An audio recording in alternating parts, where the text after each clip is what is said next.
Friends ఇప్పుడైన తర్వాత మాజీ ముఖ్యమంత్రి వైసీపీ అధినేత వైఎస్ జగన్మోహన్ రెడ్డి ప్రస్తుతం అప్రమత్తం కావాల్సిన తరుణం ఇదని చెప్తున్నారు. ఎన్నికల్లో వైసీపీ ఘోర పరాజయం నేపథ్యంలో తిరిగి మళ్ళీ పార్టీ పునర్నిర్మాణం చేపట్టారు.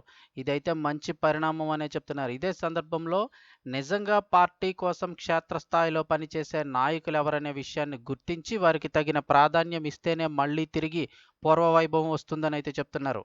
నిజానికి వైసీపీకి సంబంధించి చూస్తే కార్యకర్తలు బలం ఉన్నప్పటికీ కార్యకర్తల్ని పట్టించుకోకపోవడమే వైసీపీ ఓటమికి ప్రధాన కారణంగా ఒక కారణంగా కూడా చెప్తున్నారు. మీడియా ముందుకొచ్చి ప్రత్యర్థుల్ని నోటికొచ్చినట్లు తిట్టేవాళ్ళు ఎక్కువగా వైసీపీలో ఉండేవారు. ఇప్పుడంటే అధికారం కోల్పోవడంతో అలాంటి వాళ్ళు ఇప్పుడు ఎక్కడున్నారో కూడా తెలియటం లేదు. ప్రత్యర్థుల్ని తిడితే జగన్ మనసు చూరగొంటామనే అభిప్రాయం వైసీపీ నేతల్లో బలంగా ఉంది. అందుకే జనంతో సంబంధం లేకుండానే కేవలం మీడియాలోనే హైలైట్ అవుతూ గతంలో ప్రభుత్వంలో కీలక పదవులు పొందిన నేతలైతే ఉన్నారు. ఇలాంటి పరిణామాలు వైసీపీని రాజకీయంగా దెబ్బతీశాయంటున్నారు.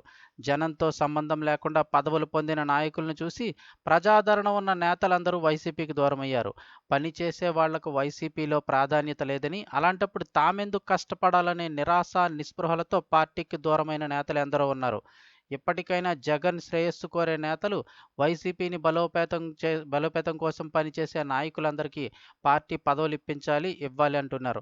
ఇప్పుడు కూడా మీడియా పులుల్ని ఆదరిస్తే ఇక ఎప్పటికీ పార్టీ కోలుకోదని గ్రహించాలని, ఇక అలాగే జగన్ కూడా కేవలం మీడియా ద్వారా గుర్తింపు పొందిన నాయకుల విషయంలో అప్రమత్తంగా ఉండాలని, అలాగే తనకు మాత్రమే దగ్గరై జనంతో ప్రజలతో సంబంధం లేని నాయకుల్ని జగన్ దూరం పెట్టాలంటున్నారు.